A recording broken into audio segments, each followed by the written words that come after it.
Queridas y queridos alumnos del curso de Psicología Social Aplicada, voy a proceder ahora a hacer una presentación acerca del concepto de problema social.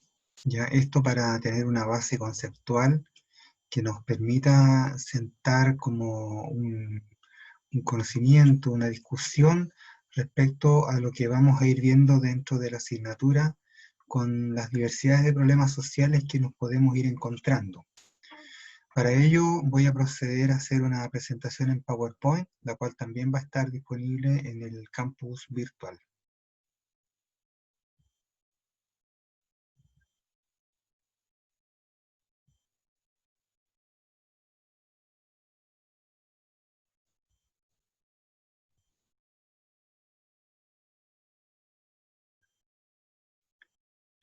Bien, la presentación se llama Definiendo un problema social. En primer lugar, las características de un problema social hacen alusión a que requiere consenso social para determinar cuáles son los problemas sociales. O sea, no es una persona en sí la que determina, sino que es un grupo humano, un movimiento social, una población determinada, una estructura social. Hay grupos que están interesados en la solución del problema y esos grupos son los que hay que identificarlos. Existen valores sociales a la base de los criterios para definir un problema social. Estos varían de grupo en grupo y que definen los problemas sociales, por lo que implica un conflicto valórico al respecto. O sea, hay grupos que pueden definir un problema social y otros pueden definir otro problema social de lo mismo. Por ejemplo, el aborto, ¿no? Grupos pro aborto, grupos anti-aborto. Se debería priorizar por valores de bien común. Y eso implicaría tener criterios, ¿no? Y los problemas sociales son diferentes de los problemas personales, tal como lo decía al inicio, no son lo mismo. Ya un problema social implica algo que afecta a un grupo humano y que tiene consecuencias para este grupo humano, esta población. Puede ser una comunidad, puede ser una red social, es muy variado, ¿ya? El concepto dice que existe un problema social cuando un grupo de influencia es consciente de una condición social que afecta a sus valores y que puede ser remediada mediante una acción colectiva. Aquí estamos hablando que hay un grupo de influencia, ¿ya? Que es consciente de una condición que afecta a sus valores y que para ser remediado requiere una acción colectiva, o sea, tienen que movilizarse personas, tiene que afectar personas, un grupo, tiene que beneficiar un grupo. No puede ser algo que solamente vaya a beneficiar a un individuo. Un grupo de influencia se comprende, ¿no es cierto?, ¿no?, como un grupo que tiene impacto significativo dentro del debate público o en la política social.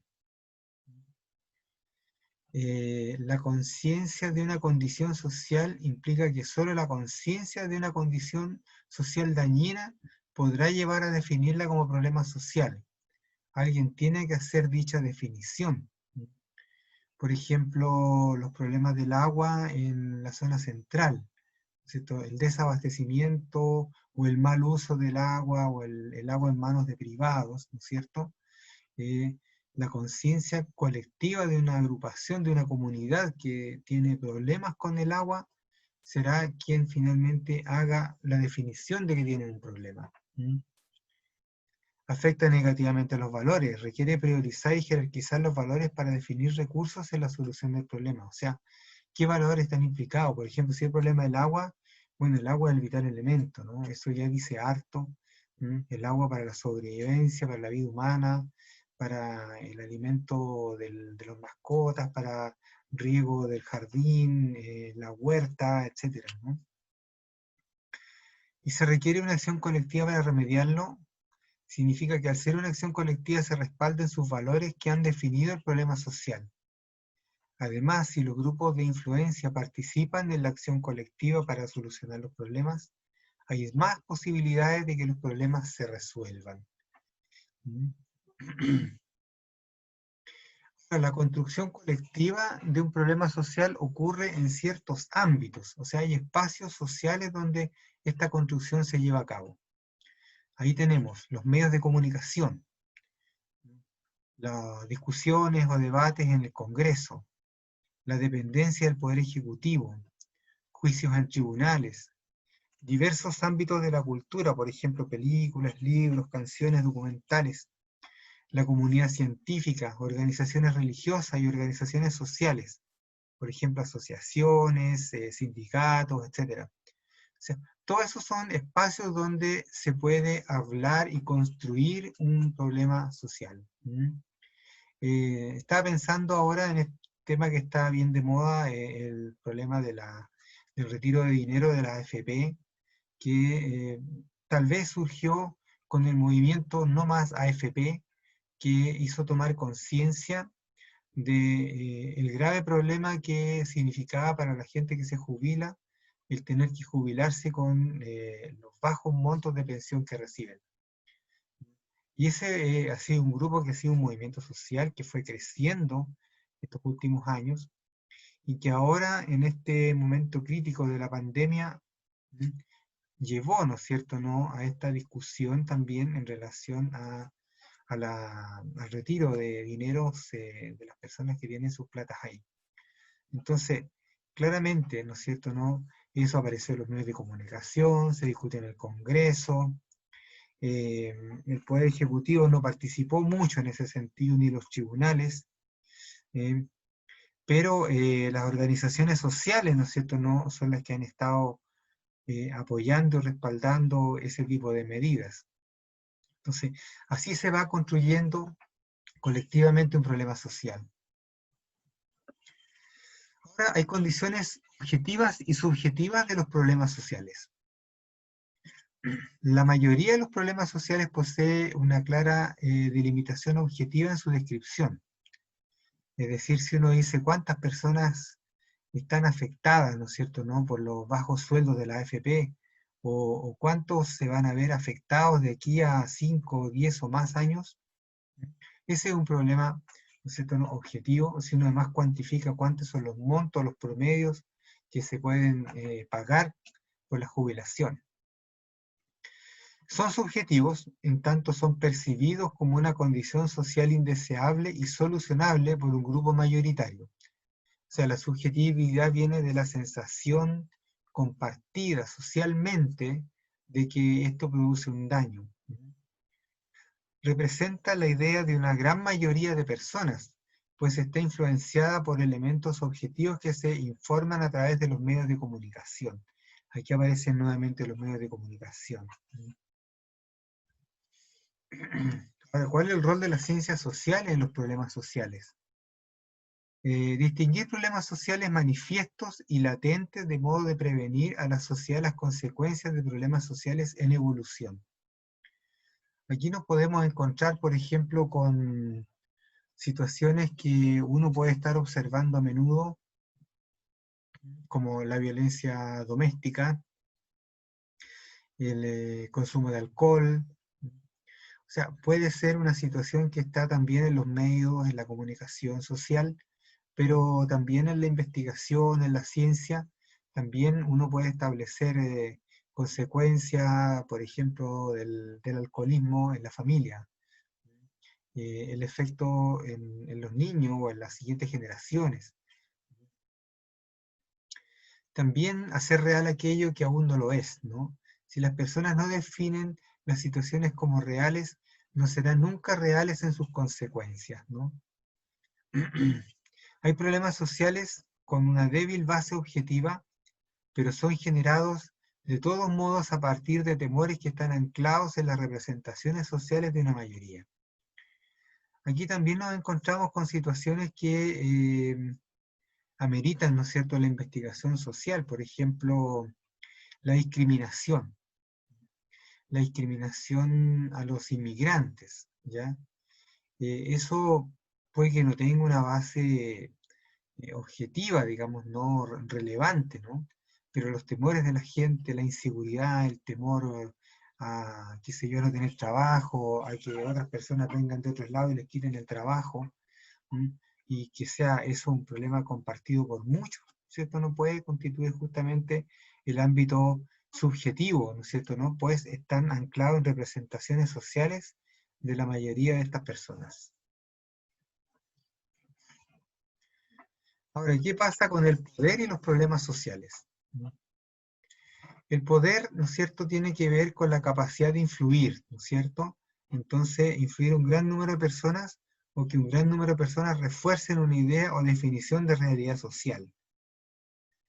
Hay una capacidad organizativa, clave para movilizar acciones en función de la solución de un problema o de su neutralización. Acceso a recursos. Con mayores recursos, un grupo puede ejercer mayor poder. Aquí tenemos, por ejemplo, qué pasa con un grupo que tenga el apoyo de la prensa. Claro que hace más presión, porque la prensa está aportando, o que tenga incluso capacidad para pagar publicidad. Ahora, ¿qué pasa con la autoridad? Es el poder institucionalizado. Aquí tenemos autoridades tradicionales que representan valores tradicionales de una sociedad, legitimando a quienes lo sustentan. Por ejemplo, bueno, hoy día no sé si está tan fuerte la autoridad de la gente de iglesia, ¿no? Pero esa ha sido siempre una autoridad tradicional. La autoridad legal racional, ¿no es cierto, no? Que uso de prácticas eficaces, quizás personas que están a cargo de instituciones públicas, ONGs, etc. Y autoridades carismáticas, ¿no? Que son personas que tienen la habilidad personal de un líder para influir en los otros. Aquellas personas que pueden surgir dentro de la comunidad para poder ejercer dicho poder dentro de la gente o dentro de un grupo humano. ¿Cuál es el rol de los actores sociales u operadores en los problemas sociales? Estos definen ciertas condiciones sociales como problemas. Las presentan de determinada forma, eligiendo una interpretación del problema como la más acertada, y sugieren una solución entre varias posibles. ¿Quiénes son estos operadores sociales? Aquí podemos encontrar varios tipos. En primer lugar, la víctima, que son los afectados por los problemas sociales. Son miembros de agrupaciones que luchan por poner el problema en el debate público. Como decía recién, el problema del agua, por ejemplo, las comunidades que están afectadas, ¿no es cierto?, por el uso indiscriminado del agua por privados para producción agrícola. Están los activistas también, que son personas que están motivadas por posturas ideológicas y se unen a movimientos que calzan con sus ideales de sociedad. Y estas personas van a poder ir a las marchas, van a poder hacer pancartas y van a estar al lado de la gente porque se sienten empatizando con esa situación problemática. Están también los especialistas. ¿Quiénes son? Suelen ser consultores independientes que conocen de la situación problema, pero están motivados por sobrevivir de esta misma problemática. O sea, es parte de su sobrevivencia, de su negocio, el estar asociados a un problema social determinado. También tenemos los profesionales, que son quienes dan el respaldo de autoridad en la materia apoyando los reclamos. Aquí podemos tener, según el área problemática, ¿no? Pueden ser, si en el área social podemos encontrar sociólogos, trabajadores sociales, abogados, psicólogos. Si es un problema de la salud, pueden ser gente más bien de la salud, ¿no? Médicos, qué sé yo, enfermeros, matrones, etc. Los funcionarios, ¿quiénes son los funcionarios? Son los que pueden realizar reclamos buscando aumentar su influencia social o la de sus instituciones. Son aquellos que están dentro de la estructura generalmente del Estado, y que es conveniente también estar haciendo una denuncia, fomentar un cambio, porque de alguna manera también le trae réditos personales, ¿no es cierto?, ¿no? O fortalece su institución. Y por último, los grupos de presión. Estos son grupos que suelen actuar de modo poco visible, privado, así como por abajo, digamos, sin hacerse notar. No tienen la necesidad del apoyo público para influir en los que definen las políticas sociales. Estos grupos siempre están, ¿ya? Serían poderes fácticos también. ¿Cuál es el rol de los medios de comunicación? Estos juegan un rol muy importante por cuanto son activos creadores que hacen circular e internalizar significados, pasando a construir y mantener la realidad pública de una sociedad. Los medios de comunicación crean, de acuerdo a sus propios criterios, qué acontecimientos pasan a ser noticia. Se constituyen en la forma más importante para la construcción de problemas sociales. Y no solo transmiten mensajes, sino que los traducen y transforman antes de que lleguen a la audiencia. Esto es muy importante porque la prensa, los medios de comunicación hoy en día, tanto audiovisuales como escritos, ¿no es cierto?, o a través de las redes, llegan mucho, porque todo el mundo se está informando.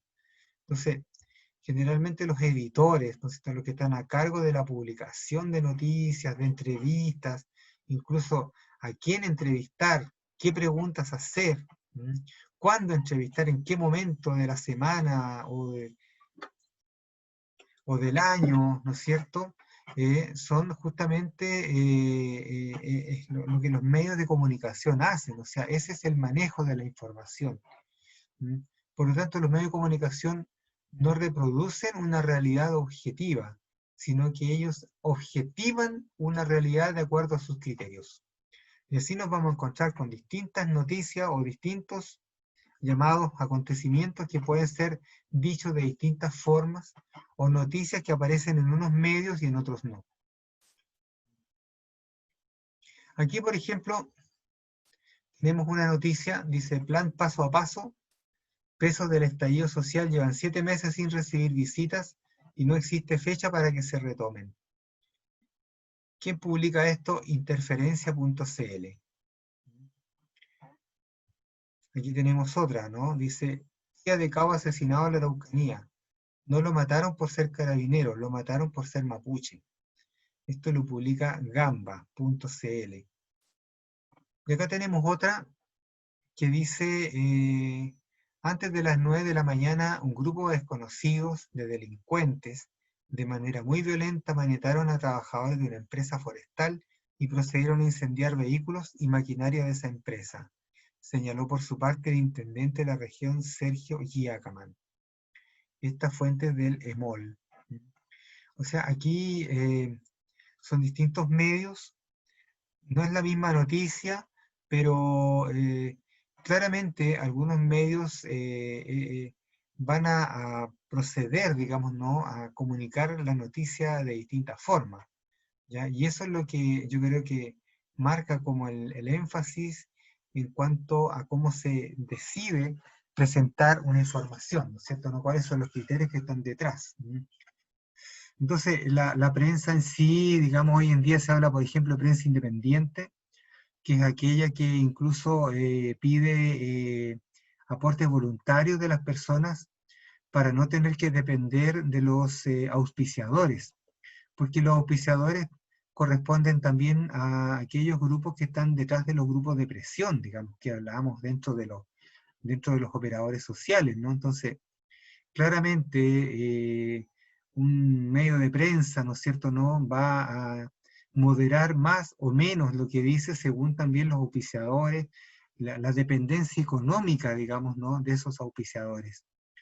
Por eso es que en este caso, en todo tipo de noticias, uno va a encontrar que en realidad siempre hay una interpretación que ofrece el medio de prensa, porque también obedece a sus criterios, a sus posturas ideológicas, y eso es lo que va a salir justamente a circular como noticia. Finalmente, y ligado a lo que estamos hablando, ¿no es cierto?, tenemos los conflictos de interés. Porque los conflictos sociales surgen de los conflictos entre grupos de interés. Unos desean mantener el statu quo, otros cambiarlo. Claramente los que quieren mantener el statu quo probablemente van a hablar poco del problema social, o lo van a mostrar de una determinada forma, o van a señalar que los que quieren los cambios son los que están produciendo caos, desorden. Van a mostrar de esa manera, ¿no? Por otro lado, los que buscan el cambio van a señalar las injusticias, van a mostrar la percepción de inequidad, los efectos que trae el problema en la comunidad.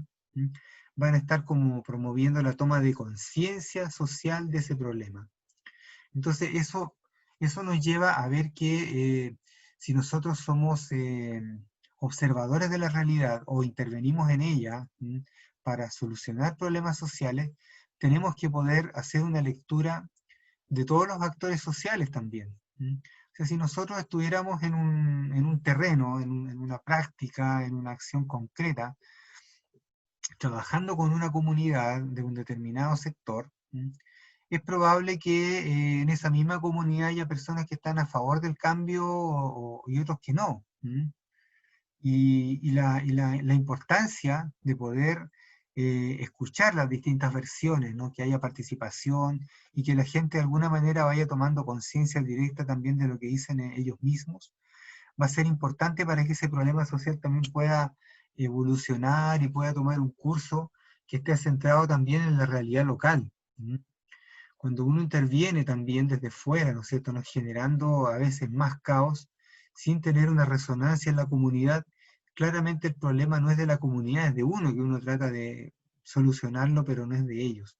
Entonces es importante que este tipo de realidades puedan ser surgidas, ¿no es cierto?, ¿no?, que la gente misma genere la conciencia, defina sus problemas, y si uno puede ser un facilitador en esos procesos de toma de conciencia y ayudar en la toma de decisiones también que ayuden a solucionar los problemas que la gente define. Bueno, eso en relación al concepto de problemas sociales, y va a ser en materia de la conversación de la clase. Muchas gracias.